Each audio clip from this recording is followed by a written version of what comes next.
How would a truly illumined soul die? Would they make an ascension? Well, it depends what you mean by ascension. If you mean would they not leave a body behind them? There have been very few in history who have gone and not left a body behind, at least left what appears to our sense to be a body. An illumined individual doesn't die. Virtually, they walk out of their body. They come to a place where they decide that I've gone far enough in this experience and I'm ready for the next.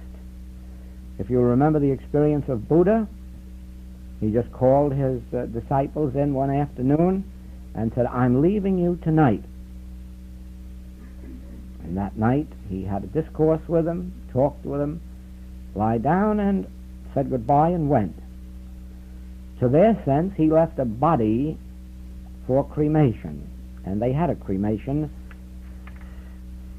as is usual in India. In the same way, Brown Landone in Florida, he was 97 years and 9 months of age, and he was in the prime of health. He was in perfect health. He was in as fine a health as any of us here, and in appearance he was as young. As a matter of fact, many times he was taken for my younger brother. And firstly, while he was bald on top, what hair he had was brown, not gray, and he had all of his own faculties and no artificial ones. And he had a very trim young figure. He was able to swim, play golf, ride his airplane, right smack up to the day of his going. And he was able to continue working. He averaged 1 hour and 50 minutes sleep out of every 24 hours.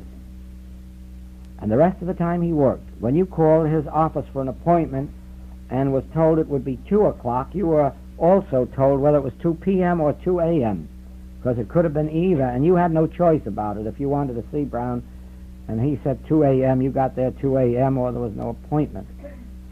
His appointments went all the way through to 5 in the morning. At 5 in the morning he quit and slept, usually until about 7 o'clock. His average was only 1 hour and 50 minutes per day for 24 hours. And he only ate 1 meal in 24 hours. At 3 o'clock in the morning, he had a good, healthy, hearty meal. The rest of the time, he merely had tomato juice, orange juice, or black coffee. And 1 good meal a day.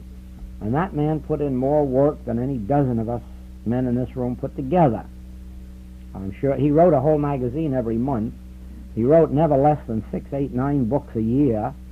He kept a healing practice of usually around 3,000 patients all the time. And he had a correspondence that took 3 secretaries working 3 8-hour shifts in the day, while he dictated to keep those 3 secretaries busy. And at 97 years and 9 months of age, he didn't have an ache or a pain in his body. But he called in his secretary this afternoon, and he said, I am leaving. I have some work to do, and I'm leaving. And the secretary, not understanding him, said, well, you're not going any place that I don't go with you. Oh, he said, you can't go where I'm going now. He said, I'm off on a mission. I've been called, and you are to take over and complete this work here. And Brown sat down on his sofa, leaned back, and that was that. He walked out. He also, to our sense, left a body to be cremated. Now,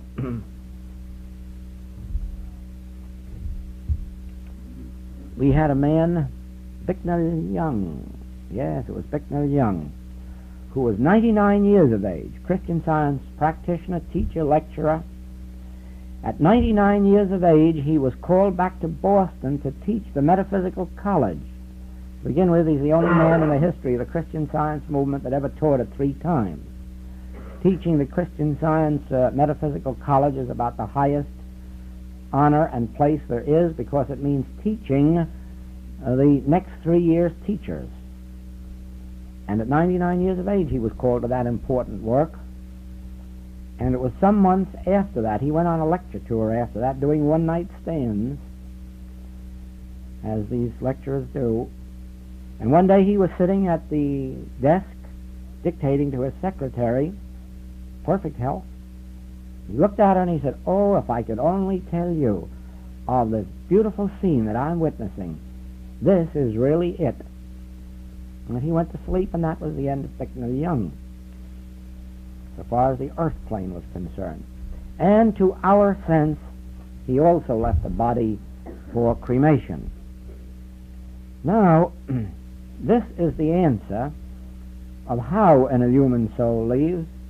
Either they decide when it's time to go, and they go. Jesus said, "I can lay down my life or pick it up." Or they come to a point where they are called, and they obey the call, and they go. That's the way an illumined soul goes. Now then, as for the second part, whether or not they leave a body, I will have to answer you truthfully. No, they don't. And the fact that their students and disciples have seen a body doesn't change the answer at all. They never left the body. And I'm going to tell you something further. Nobody in the history of the world has ever left the body here for burial or for cremation. There is no such thing in the history of the world as a body left behind by anybody for burial or for cremation. That which we see at the funeral is our concept of our friend or relative. It is not their body. That is the image of them that we are carrying around. I could put it this way and say, you think you see me up here, and you don't. You don't see me at all. You don't know what I look like.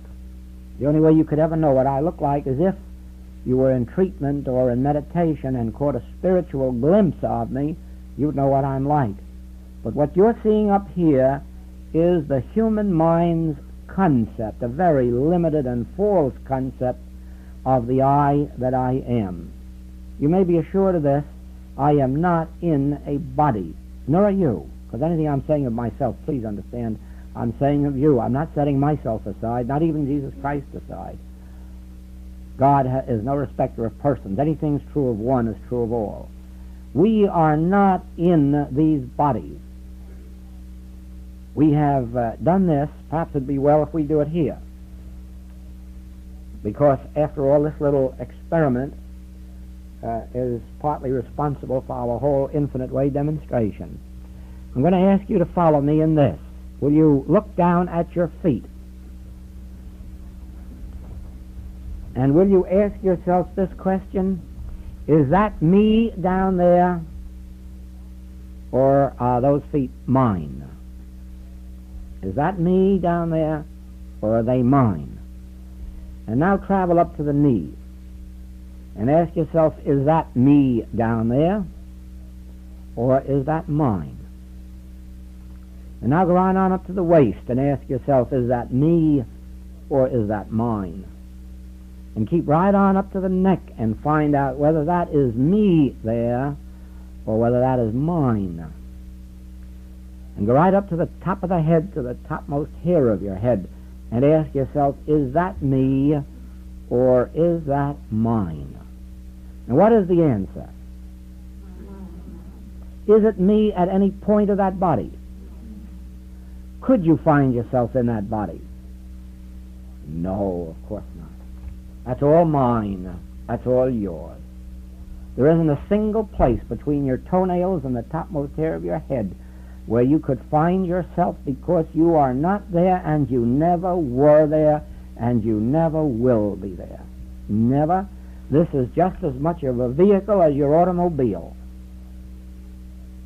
And just as you are never in your automobile, you occupy your automobile, but you're not in an automobile, neither are you in this body.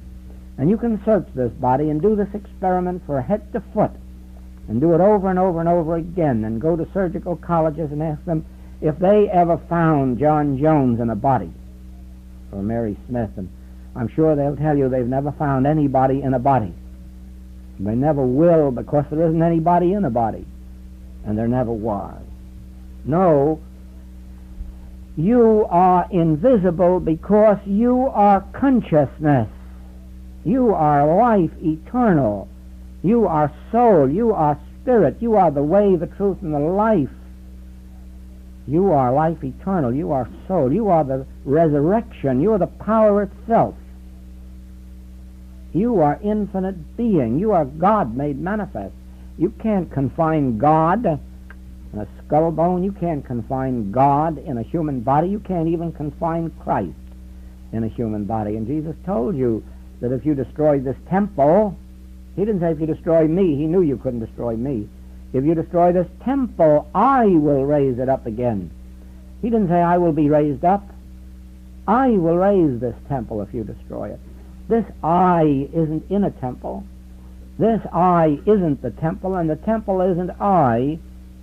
But if you destroy this temple, I will raise it up. That's why a practitioner can heal you, or me, because no matter what happens to your temple, the right spiritual awareness on the part of the practitioner will restore it.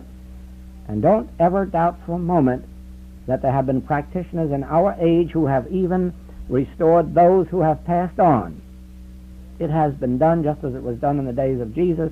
It has been done in modern days, probably not to the extent that it was formerly done, not to the extent that we should be doing it, but it has been done. Why? Because the consciousness of an individual is God. It isn't man, it isn't body, it isn't limitation, it isn't finiteness.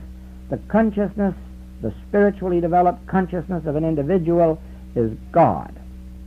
And God is not confined to body.